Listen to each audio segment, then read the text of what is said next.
Boa noite, meus amigos. Estamos recebendo a nossa amiga do coração, a Beth. A Beth é a nossa querida amiga. Hoje ela vai falar para a gente o tema Dai de graça o que de graça recebestes. Amiga Beth, seja muito bem-vinda à Casa Espírita de Amor e Caridade, ajudando a caminhada. Muito obrigado por estar presente na palestra e que honra, que alegria. Eu vou divulgar o CD, mas não vou mostrar, porque o YouTube, quando veio o Douglas, o YouTube cortou a parte que eu estava falando do CD. Eles cortaram, não pode fazer isso. É uma divulgação para a gente da casa, porque uma parte vai para que a gente possa construir a casa, né? E se a casa vier do jeito que nós estamos, se der certo o negócio, daí a gente vai guardar recursos, né? Porque a gente vai precisar lá na frente, né? Então, quem puder, né, nos ajudar, né? Daí deixa um recado aqui no chat aqui, né? Estamos aqui na luta, ainda tem um salão aí que a gente está vendo, não sabemos se vai dar certo aí para o SEAC ocupar esse salão, né? Estamos vendo, né? Mas, de qualquer forma, continuamos comprando CD para continue comprando para ajudar, né? Vai saber se a gente vai precisar comprar cadeiras, comprar um monte de coisas lá para pôr, né? Tudo tem custo, né? Então, por gentileza, amiga, você pode iniciar com a prece, e daí, no final, você faz uma vibração e uma a prece final, né, amiga? Então, por gentileza, é com você, amiga. Então, boa noite, amigos. É uma alegria, uma honra toda minha estar aqui. Então, pedindo a Deus e a Jesus que nos abençoe nesses próximos instantes, que possamos ser inspirados para entender no Evangelho de Jesus e os ensinamentos da doutrina espírita. Ser conosco, Senhor, hoje e sempre. Então, esse tema dai de graça, o que de graça recebestes, é o título do capítulo 26 do Evangelho segundo o Espiritismo, que tem 4 subcapítulos, intitulados Dom de Curar, Preces Pagas, Vendilhões Expulsos do Templo e Mediunidade Gratuita.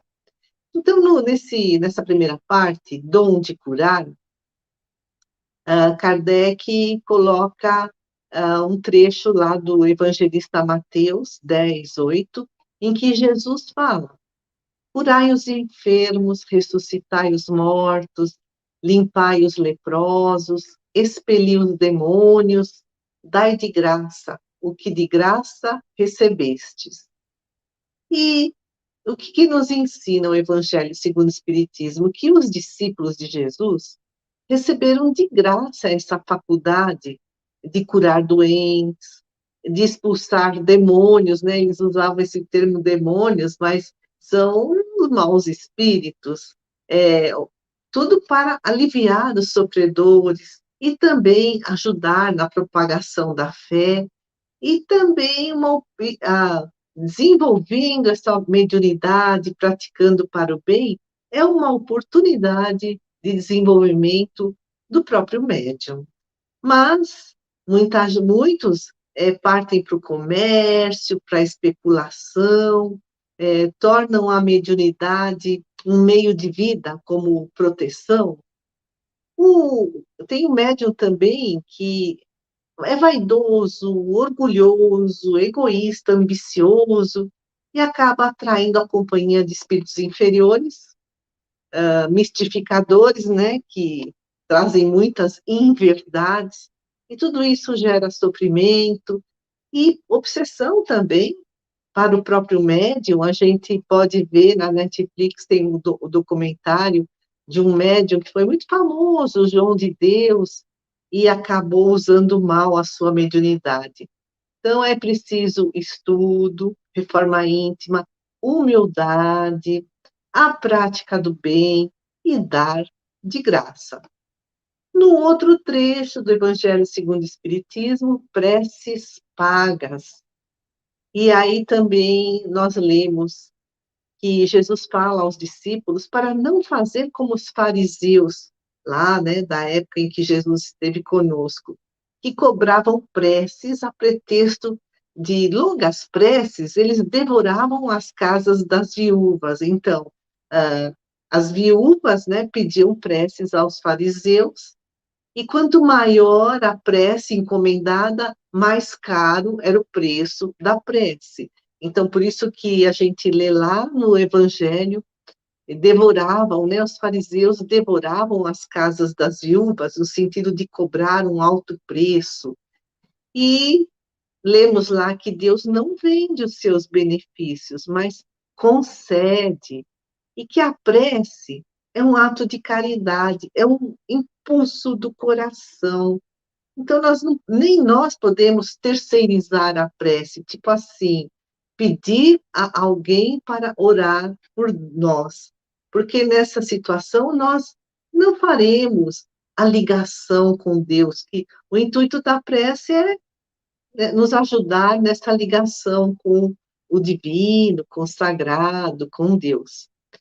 E o outro trecho, vendilhões expulsos do templo. Então, o templo de Jerusalém era cheio de barracas de vendedores. Eles vendiam bois, ovelhas, pombas, vendiam esses animais que eram sacrificados nos altares do templo. E, em certa ocasião, Jesus e os discípulos entraram no templo e Jesus derrubou as mesas dos vendedores, dizendo que o templo é uma casa de Deus, é uma casa de oração, e não pode ser transformada num covil de ladrões. A gente lê lá no Evangelho. Então, Jesus expulsou os vendilhões do templo, ou seja, ele, com isso, condenava o tráfico das coisas sagradas, sob qualquer forma que seja. Então, o médium que comercializa a sua mediunidade, que cobra por esse seu dom, ele é como um vendilhão do templo. Ele comete dois delitos. Ele vende o que não lhe pertence, porque o médium é só um canal da espiritualidade. E também engana, seja de forma consciente ou inconsciente, involuntária, aqueles que lhe ouvem. Então, no caso de um engano, né, enganar involuntariamente, é a mistificação.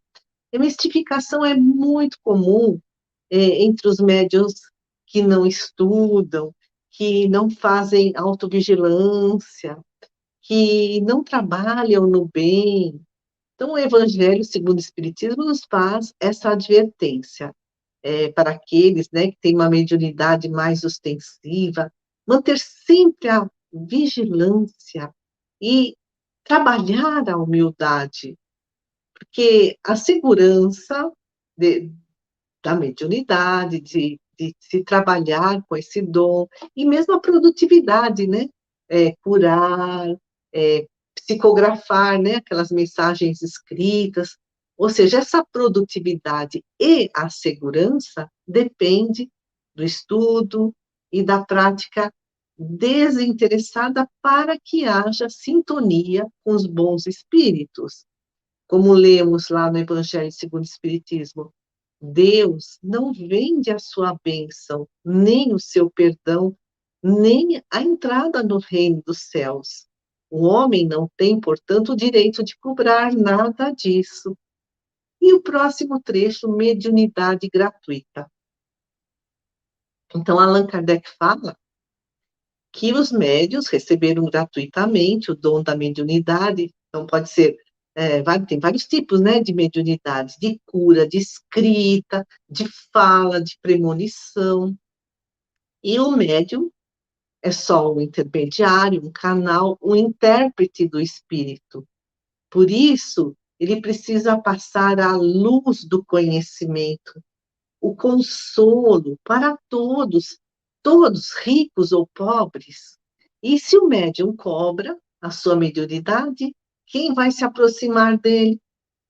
Os espíritos inferiores, levianos, mentirosos, e ele corre um grande risco de acabar ficando obsediado, perseguido por esses espíritos inferiores. O mundo invisível é habitado, né, pelos espíritos, e existem diferentes níveis de evolução. Só que a gente lê lá na codificação que os espíritos inferiores são aqueles que estão mais próximos do homem, estão mais próximos da crosta planetária.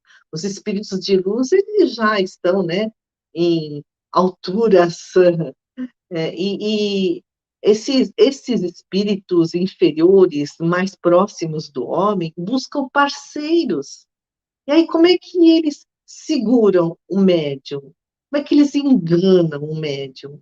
Eles passam a lisonjear ele, né? As mensagens que eles passam, olha, você é um missionário, você é um Messias, um salvador do mundo, tudo para torná-lo cativo, ou seja, ele se transforma num obsediado. E tem 3 tipos de obsessão. Tem a obsessão simples, em que o médium até sabe que sofre a influência do mau espírito, então ele consegue manter uma autovigilância, fazer evangelho no lar, buscar a sua reforma íntima, fazer as preces. Um outro tipo de obsessão é a fascinação. Aí fica mais complicado, porque nesses casos existe uma ilusão produzida pelo espírito. O espírito enganador, mistificador, paralisa o raciocínio do médium. E o médium não acredita que está sendo enganado. Esse espírito inferior inspira até uma confiança cega e impede o médium de perceber as coisas absurdas que ele faz, fala, escreve. Esses espíritos que fascinam são muito ardilosos. E eles se dão grandes nomes, né? Se passam por Jesus, por Maria de Nazaré, por Bezerra de Menezes, para que sejam acreditados, buscando um prestígio pessoal. E o médium fascinado, então, confia cegamente na infalibilidade desse espírito que se comunica, acredita em tudo que ele fala, como se fosse verdade, desdenha tudo que não seja a sua obra, né, que ele acredita que é uma verdade única, e se afasta de todos aqueles que querem adverti-lo, aconselhá-lo, não aceita nenhuma crítica, não tem bom senso, porque o raciocínio está paralisado. Então, ainda mais, né? Muitas vezes ele recebe uma bajulação constante das pessoas que não conhecem a doutrina espírita. Isso o torna ainda mais alienado, mais obsediado. E o terceiro tipo de obsessão é a subjugação, que pode ser moral, pode ser corporal. Então, na subjugação corporal, o espírito ele tem movimentos involuntários, ele não quer fazer aquilo, se mexer daquela forma, mas não consegue, ele é comandado pelo espírito. E no caso da subjugação moral, o médium toma resoluções absurdas, comprometedoras. A gente lê lá no livro dos médiuns, a mediunidade é uma faculdade concedida para o bem. E os bons espíritos se afastam de quem pretenda fazer dela um degrau para chegar ao que quer que seja que não corresponda às vistas da providência. Como saber quando o espírito é mau? Como diferenciar? Então, aí Jesus fala: conhece-se a árvore pelos frutos. Então, as obras desse médium, por exemplo, ele está usando a sua mediunidade para ganhos financeiros, Ele está usando a sua mediunidade para projeção pessoal, prestígio. Então, com certeza, o espírito que está com ele é um espírito inferior. Mas se, né, ele é uma pessoa vigilante, que estuda, que procura usar bem essa sua mediunidade, são os espíritos bons que se aproximam. E espírito bom, eles não coagem, eles não dominam, então eles aconselham. Mas se o médium não quer ouvir, o espírito bom se afasta. Mas o que faz o espírito mal? O espírito mal vem assim, com essa ardilosidade, né, de uma forma ardilosa, de uma forma assim, enganadora, bajulando, a bajulação. Olha, você é um médium maravilhoso, você tem uma missão grandiosa na Terra, está incensando o orgulho dele. Ou então, cobra, cobra, você merece. Está desviando o caminho da prática do bem, do dar de graça. Então, o que esse espírito, né, assim, que mensagem ele traz para o médium? Porque o médium pode ouvir na sua cabeça, ou pode escrever, né, no caso da psicografia. Que mensagem ele está recebendo? Então, aí está o estudo, a importância do estudo e da vigilância. E aí continua lá no Livro dos Espíritos. Ora, a primeira condição para se conseguir a boa vontade dos espíritos, olha aí, respondendo essa pergunta que foi feita, a primeira condição para se conseguir a boa vontade dos bons espíritos, porque a gente quer, né, a proximidade dos bons espíritos, é tudo uma questão de sintonia, os semelhantes se atraem. Então, essa primeira condição é a que decorre da humildade, do devotamento e da abnegação, o mais absoluto interesse, né, moral, sem nenhum interesse material.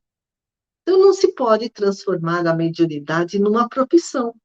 Primeiro, não há garantia de que o espírito esteja à disposição quando o médium bem entender, então ele monta lá, né, o seu consultório, né, e aí vem as pessoas, olha, eu quero saber como vai ser meu futuro, olha, me arranja uma namorada, um namorado, me arranja emprego. Os bons espíritos, eles não se prestam a se tornar, digamos, prestadores de serviço, né? Eles veem, o objetivo deles é a nossa evolução moral. Então, a gente não pode transformar a mediunidade em profissão, porque não há garantia que o espírito esteja à disposição quando o médium bem entender. Ó, me chama, né? Ó, doutor Bezerra de Menezes, ó, tem um consulente aqui, me conta o que vai acontecer na vida dele. Os espíritos superiores, eles trabalham, eles estudam, eles têm uma agenda lotada, né? E a mediunidade não existe sem a parceria dos espíritos. A gente lê nas obras, no Livro dos Médiuns, a mediunidade não é uma arte, nem uma habilidade, e por isso não pode ser profissionalizada. Ela só existe graças ao concurso dos espíritos. Se estes faltarem, não há mediunidade. Pois, embora a aptidão possa subsistir, o exercício se torna impossível, porque mediunidade é parceria. Tem o espírito que se comunica, ou que promove a cura, o passe, né? Os bons fluidos, e tem o médium. Então, é uma questão de parceria. Então, por isso que, se eles faltarem, se eles não estiverem lá para nos ajudar a fazer o bem, o exercício da mediunidade não acontece. E aí, por isso que vem esses médiuns enganadores, dizendo que, né, eles estão lá recebendo uma mensagem do alto plano espiritual e não tem ninguém do alto plano espiritual. E, olha, há tanto tempo atrás, a mediunidade já era mal usada. quando os israelitas foram libertos do Egito, muitos séculos antes da vinda de Jesus, quando eles foram libertos, e Moisés, né, os levou pelo deserto, a gente lê lá no Velho Testamento, havia muitos médiuns vaidosos, que abusavam dessa mediunidade. Então, como? Eles eram charlatães, então eles diziam que a mensagem era de um espírito e não era, era da cabeça deles mesmo, eles lhe enganavam. Então havia muita ignorância da parte do povo, muita credulidade, eles acreditavam nessa mediunidade, muita superstição. O que aconteceu? Moisés proibiu a prática da mediunidade, mas o próprio Moisés foi um grande médium, né? Também lemos no Evangelho segundo o Espiritismo que a mediunidade é coisa sagrada que deve ser praticada santamente, religiosamente. Então, os médicos, os advogados, os professores, eles vendem o quê? Os frutos dos seus longos estudos, né? Porque para eles o conhecimento tornou-se uma verdadeira propriedade. Eles investiram tempo e dinheiro, então, é lícito eles tirarem proveito da sua capacidade, né? Os médicos, advogados, professores. Também lemos no Evangelho que o magnetizador, a gente pode até, hoje em dia, falar de quem aplica o reiki, doa o seu próprio fluido e, frequentemente, a sua própria saúde. Lemos lá no Evangelho segundo o Espiritismo. Então, os espíritos dizem, eles também podem estipular um preço para isso, mas o médium curador transmite o fluido dos bons espíritos, não o fluido dele. Por isso, ele não tem o direito de vendê-lo, de cobrar, né, pela cura. Massagem, eu não sei se envolve mediunidade, mas você fez o curso, é tipo assim, o médico, né? Ele está prestando um serviço de cura, mas ele se dedicou, ele se habilitou, ele se capacitou, ele tem todo esse conhecimento. E a gente lê lá no Evangelho segundo o Espiritismo. Eles têm todo o direito de estipular um preço para isso, mas não no caso dos médiuns, né? E diz lá, né, o Allan Kardec, aquele que não tem do que viver, né? Sabe por que eu cobro a minha mediunidade? Porque senão eu vou passar fome. Aí o que diz lá? A gente lê lá nas obras da codificação, que aquele, pois, que não tem do que viver, procure outros recursos que não os da mediunidade. Então, por exemplo, faz um curso, né, de fisioterapia, de medicina, de direito, procura outra forma de ganhar o dinheiro, mas não cobrando pela mediunidade.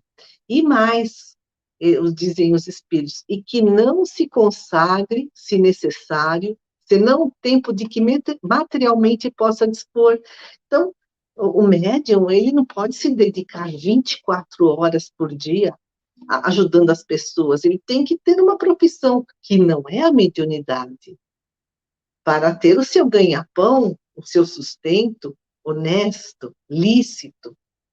A Joana de Ângeles, no livro Dimensões da Verdade, psicografado pelo Divaldo Pereira Franco, também nos diz que a mediunidade é uma pedra preciosa e que tem um preço inestimável, e que por isso ela precisa ser guardada, a mediunidade, nos cofres da conduta reta. E aí ela se transforma numa porta de luz para o médium, né? Que dignifica a sua consciência e lhe traz uma vida mais harmoniosa.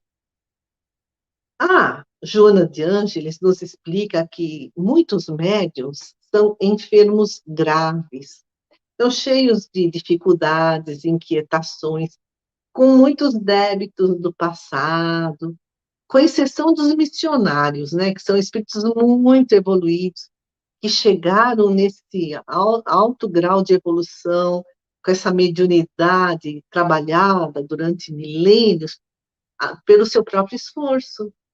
Mas os médios, né, tirando os missionários, os grandes missionários, são almas comprometidas. Diz a Joana de Ângeles, são doentes do espírito em adiantado grau de desequilíbrio. E Emmanuel também, né, pelo Chico Xavier, diz que os médiuns, em sua generalidade, não são missionários, mas fracassaram desastradamente, contrariaram as leis divinas. E agora resgatam, sob o peso de severos compromissos e ilimitadas responsabilidades, quer dizer, muitas responsabilidades, os erros do passado, o abuso do poder, da autoridade, da fortuna, da inteligência. Aí reencarnam para se sacrificarem em favor daquele grande número de almas que eles prejudicaram no passado. A Joana de Ângeles até nos traz assim uma informação interessante, que Jesus é médium de Deus, né? Então, Jesus, conexão direta com Deus. Eu e o Pai somos um, dizia Jesus, né? Então, ele diz a Joana que quando Jesus esteve conosco, aqui encarnado, ele esqueceu deliberadamente os magos, os adivinhos do seu tempo. Ele não foi procurar esses médiuns, os sensitivos de renome, os profetas conhecidos, os videntes famosos, os escribas célebres, diz a Joana, os retóricos apaixonados, né, aqueles que falavam bonito, os curadores distinguidos para os curadores, né? Então Jesus não procurou esses médiuns para trabalhar com ele. Ele selecionou pessoas atormentadas, doentes, sofredores, perturbados das cidades por onde ele ia para levantá-los. Então, esses são aqueles que seguiram Jesus. E a mediunidade, então, é essa oportunidade de ajudar o próximo, é uma concessão para regularizar os nossos débitos do passado. Existem diferentes tipos de mediunidade, né? A cura, a escrita, a vidência, a premonição, são compromissos assumidos antes da reencarnação. Então, por exemplo, é, é planejado no plano espiritual. Então, você usou mal a sua inteligência, o seu poder, você prejudicou tantas pessoas. Por exemplo, tem uma história que a pessoa usou tão mal a sua fala, era dona de um jornal e desviou muita gente, incitando a violência, que agora ele ia reencarnar como médium para ajudar essas pessoas que ele desviou do caminho do bem. Então, a mediunidade é uma oportunidade, né, de sanar, de curar esse nosso passado doentio. E quais as dificuldades surgem no exercício da mediunidade? Então, as imperfeições morais do médium. Então, se o médium é vaidoso, egoísta, ele se acha grande, né, grande, ele se torna um enganador, e ele é enganado também pelos espíritos inferiores que sintonizam com ele. Lemos lá no Livro dos Médiuns, todas as imperfeições morais são outras tantas portas abertas ao acesso dos maus espíritos. Aqueles, porém, que eles exploram com mais facilidade, quer dizer, quem que os espíritos exploram com mais facilidade? O médium que é orgulhoso. Está lá no Livro dos Médiuns. Porque o orgulho é o que a pessoa menos confessa para si mesma. E Joana fala que, enquanto se divertem com a mediunidade, essas pessoas acabam aumentando os seus débitos, os seus compromissos, agravam ainda mais a sua responsabilidade diante da lei divina.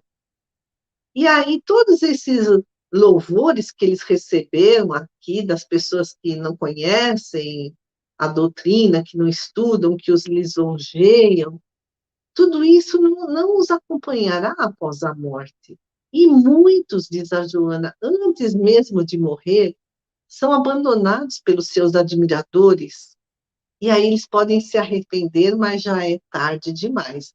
A gente vê João de Deus, né, que era insensado, era admirado e abusou, buscou o ganho material, o prestígio. Ele foi abandonado até pelos seus admiradores.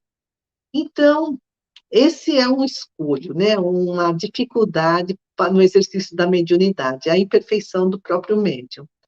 Também tem outras dificuldades, a incompreensão dos amigos, dos familiares. Então, muitos nem acreditam que exista espíritos, que a pessoa existe a possibilidade de comunicação com o plano espiritual.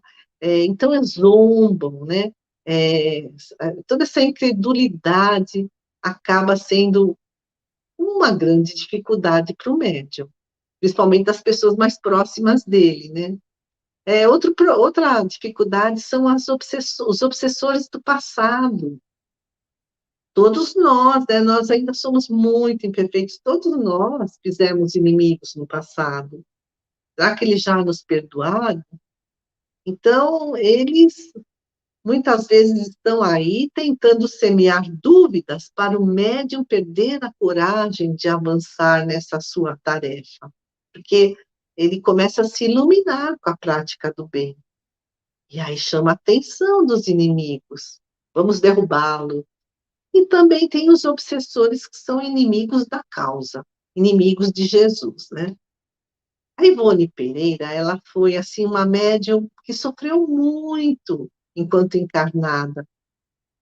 Ela havia se suicidado em várias encarnações anteriores, e agora, nessa encarnação, ela já desencarnou, nessa sua última encarnação, ela tinha uma mediunidade fantástica, mas sofreu muito.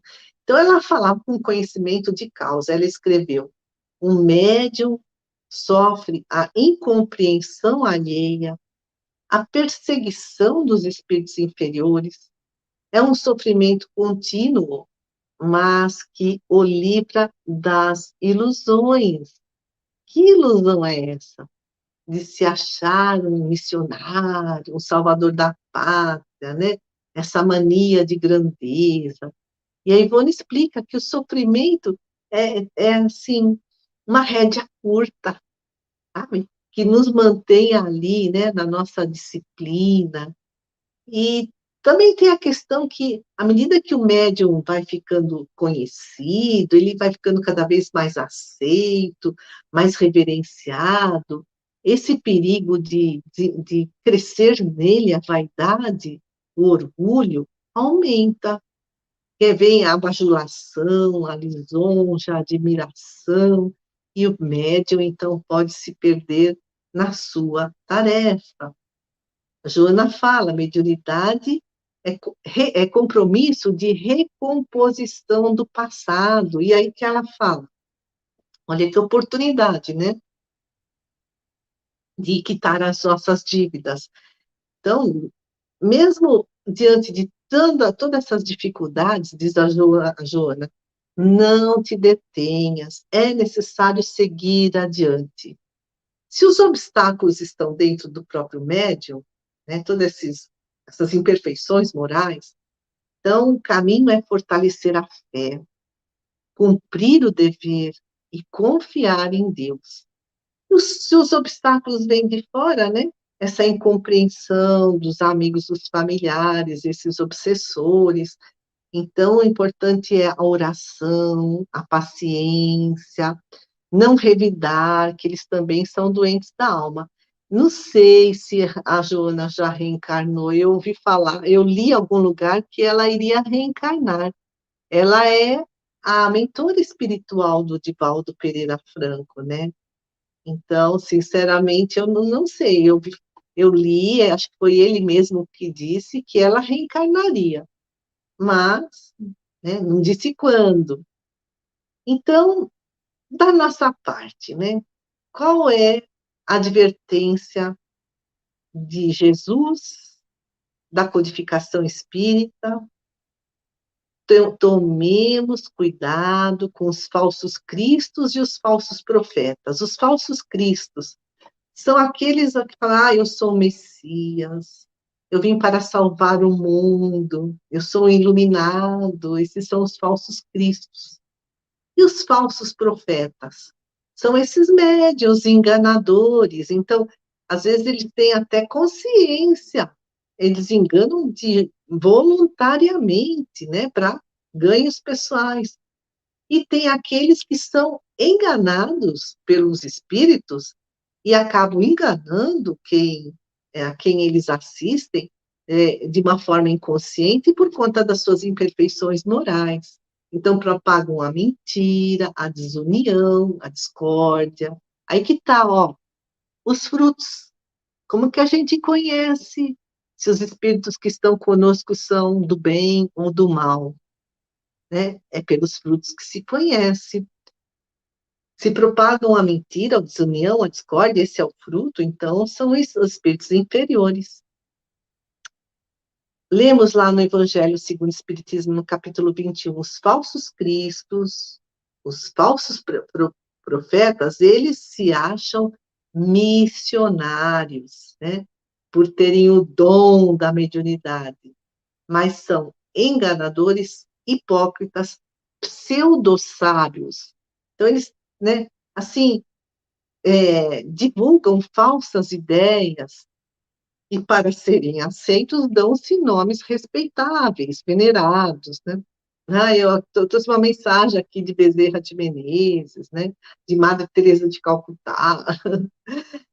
E, em relação a esse cuidado que precisamos ter com os falsos cristos, os falsos profetas, o evangelista João, na sua primeira epístola, no capítulo 4, item 1, né, versículo 1, diz: Caríssimos, não acrediteis em todos os espíritos, mas provai se os espíritos são de Deus, porque são muitos os falsos cristos que se levantaram no mundo. E o livro dos médiuns nos fala, os espíritos superiores também nos recomendam isso, submeter todas as comunicações que nós recebemos pelo crivo da razão, utilizando a mais rigorosa lógica. Jesus disse: conhecereis a árvore pelos frutos, pelas obras. Então, da nossa parte, isso, né? Se nós é que somos médiuns, todos nós somos médiuns, em maior ou menor grau, mas alguns têm uma mediunidade mais ostensiva, vieram com essa tarefa, outros não, né? São médiuns assim, tipo assim, recebem a inspiração do seu mentor, no sonho, recebem mensagens, mas não tem essa mediunidade ostensiva. Mas aqueles que têm, se nós temos, como usamos a nossa mediunidade? Que frutos estamos produzindo? Porque lá em Mateus, né, 7,16, a gente lê: por seus frutos os reconhecereis. Porventura colhem-se cachos de uvas dos espinheiros? Ou figos dos abrolhos? Lá no livro Céu e Inferno, na primeira parte, capítulo 10, itens 13 e 14, também os espíritos nos fazem uma advertência em relação à mediunidade. Então, espinheiros e abrolhos, dizem eles, não correspondem às leis de Deus. Espinheiros e abrolhos são os interesses pessoais, é a leviandade, os desvios, a mentira, a preguiça, né? A pessoa enterra o seu talento, a ilusão. Eu sou, né, missionária. A inutilidade, então, não, sabe, essa coisa de mediunidade, eu sei que eu vejo, eu escuto, mas não quero mexer com isso. ou então usar para crueldade, violência. Então, cada pessoa dá fruto segundo o seu grau de evolução. O espírito Honório Abreu escreveu um livro chamado O Evangelho por Dentro, pelo médium Wagner Gomes da Paixão, e ele nos explica que cada pessoa apresenta um fruto diferente. E esse fruto é produto da própria mente que está sintonizado, primeiro com o que nós cremos, com o que nós desejamos, e depois também com a testemunha, a nuvem de testemunhas que nos rodeia, que são os espíritos, né? E diz o espírito Honório, cada pessoa é portadora de determinadas mensagens conforme sua maior ou menor adesão aos propósitos divinos. Então, o nosso dever é avaliar que frutos estamos produzindo. Porque os bons frutos são obras da coerência, da relação harmoniosa entre conhecer e fazer. Então, eu estudo e pratico para o bem, entre o receber e aplicar, dar de graça, né? Voltando para Ivone Pereira, aí ela já como espírito escreveu um livro chamado A Mediunidade Espírita, também pelo mesmo médium, Wagner Gomes da Paixão. Ela fala que mediunidade com Jesus é amar, é servir. Por isso a mediunidade precisa de um preparo moral, intelectual. O médium espírita precisa estudar as obras da codificação nos seus três aspectos: ciência, filosofia e religião, que é falando em desenvolvimento moral, né? Diz ela, olha que bonito, a Ivone, a bem da verdade, os livros da codificação espírita funcionam por curso completo de iniciação na ciência da espiritualidade. E o médium sem formação doutrinária séria, ele acaba facilmente enganado, tanto pelos encarnados como pelos desencarnados. Os encarnados, né, aqueles que, as más companhias, os amigos encarnados que o desviam do bom caminho, que o bajulam. Então, esse médium sem formação doutrinária séria, ele acaba não tendo um compromisso com a verdade, ele não tem aquela segurança que a moral evangélica proporciona. Ele acaba caindo na ilusão, né, de ser, né, algo grandioso, acaba caindo na mistificação, embarcar naquelas meias verdades, na vaidade. E a mediunidade são forças naturais, sempre existiu em todos os tempos, em todos os povos, em toda a cultura, ontem e hoje, são conquistas da alma. Então, ainda hoje, olha que oportunidade de bem usar a mediunidade, porque é uma alavanca moral, diz a Ivone, é uma alavanca moral desses novos tempos. E a Ivone fala, quais são as virtudes mais necessárias para o médium? Humildade, prudência, cautela, para não ser fascinado, para não ser enganado pelos espíritos que se dizem sábios, que vêm com nomes importantes, veneráveis. Trouxe aqui uma exemplificação de um médium que usou mal esse dom, que faliu. André Luiz, o espírito, né, escreveu o livro Os Mensageiros, pela pena de Chico Xavier, e ele explica que os médiums são preparados lá no plano espiritual, antes de reencarnar. Mas muitos reencarnam e fracassam nessa tarefa da mediunidade por diversos motivos. E aí muito bacana esse livro, cada capítulo mostra um médium, como ele, né, acabou falindo, mas nós estamos falando do dar de graça, o que de graça recebemos. E eu vou me referir aqui ao capítulo 8, que tem por título O Desastre de Acelino. Então, Acelino, o espírito Acelino, lá, né, no plano espiritual, na cidade Nosso Lar, conversava com Otávio, dois espíritos falidos, porque usaram mal a sua mediunidade.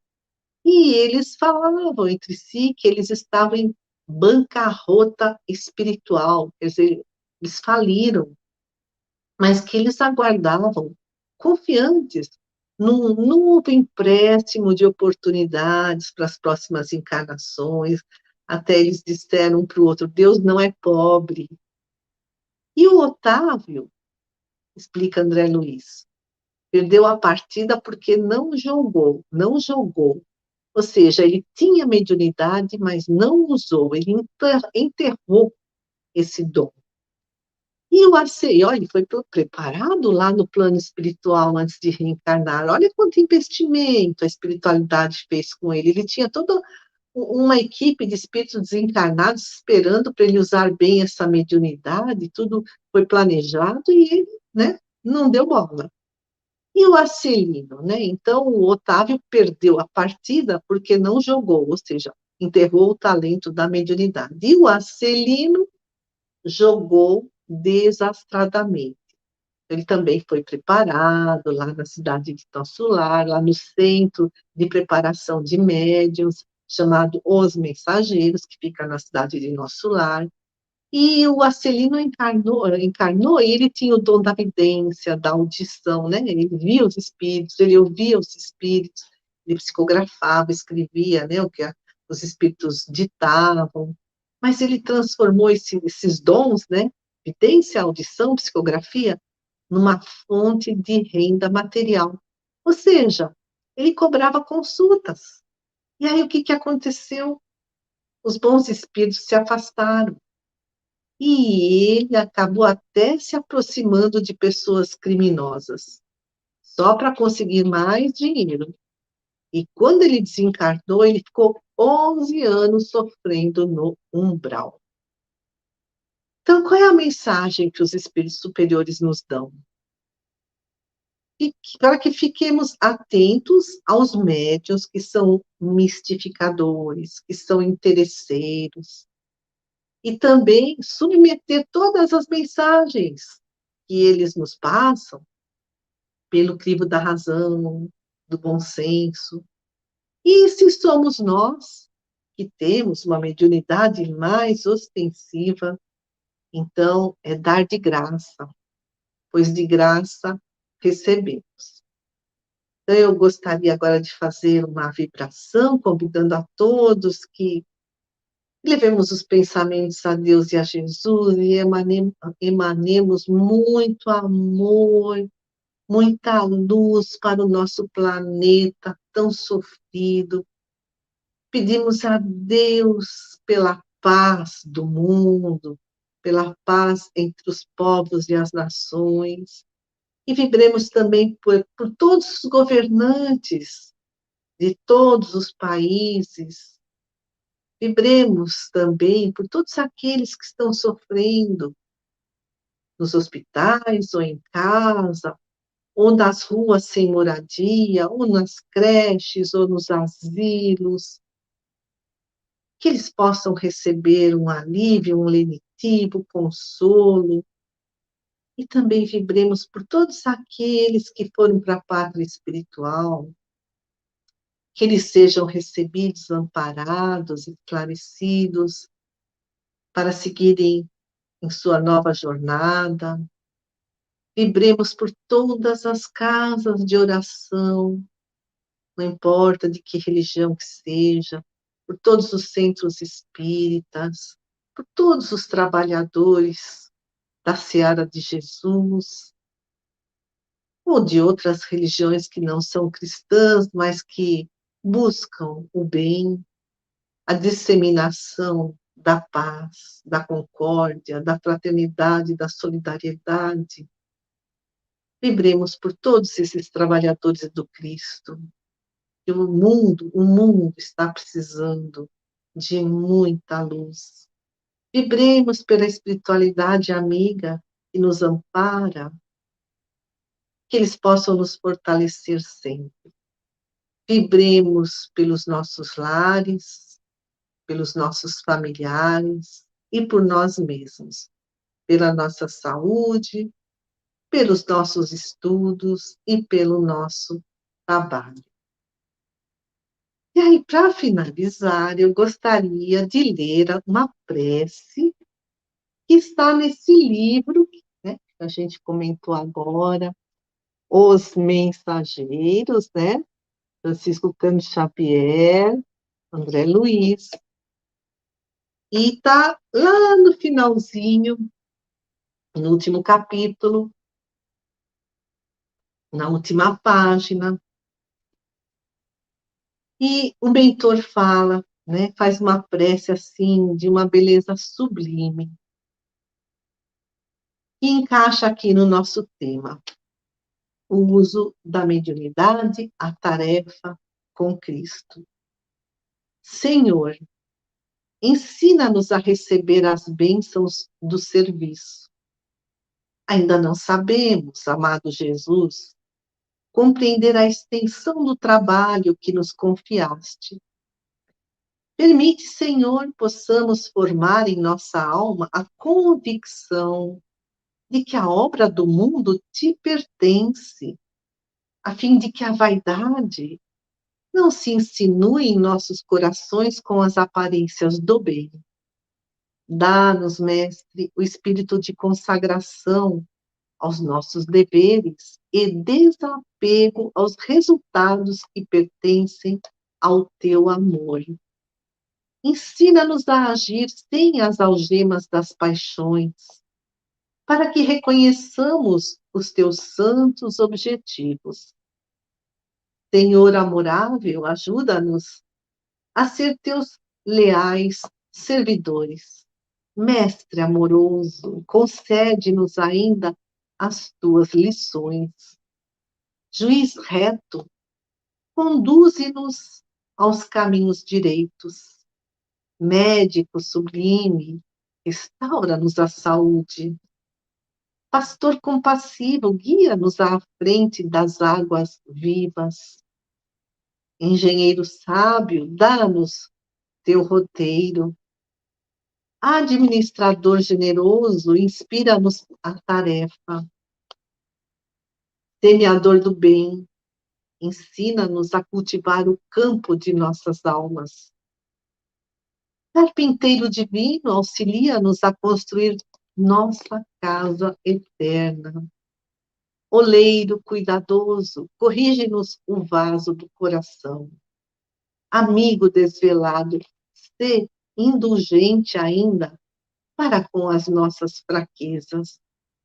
Príncipe da paz, compadece-te de nosso espírito frágil, abre nossos olhos e mostra-nos a estrada de teu reino. Jesus, príncipe da paz, tem misericórdia do nosso planeta, das nossas imperfeições. Nós estamos vibrando pela paz mundial. Muito boa noite, amigos.